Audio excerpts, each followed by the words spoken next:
সে হয়তো বা কারো কথায় আইসা সে এই কাজটা করছে।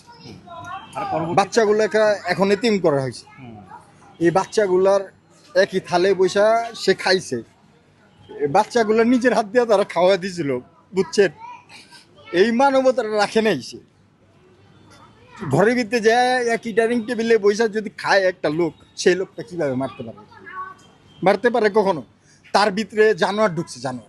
সেই জানোয়ারটা কে ঢুকাইছে তা আপনারা সোশ্যাল মিডিয়া আছেন, বের করেন। এখন হচ্ছে তার মানে কনফ্লিক্টটা হলো যখন হচ্ছে সে নির্দিষ্ট পরিমাণ টাকা চাইলো তখনই আসলে কনফ্লিক্ট তখনই বাড়ছে। হ্যাঁ, মানে প্রতি জিনিসটা মাসে সে দিবে না, 2 লক্ষ টাকা করে। ভাই তো দিবে না, হুম, ভাই তো না, আমি টাকা দিব না, তাহলে এটা চাঁদাবাজি হয়ে গেল। আপনি ভাই হিসাবে আমাকে চাঁদাবাজি হ্যাঁ। কিভাবে করতে পারেন?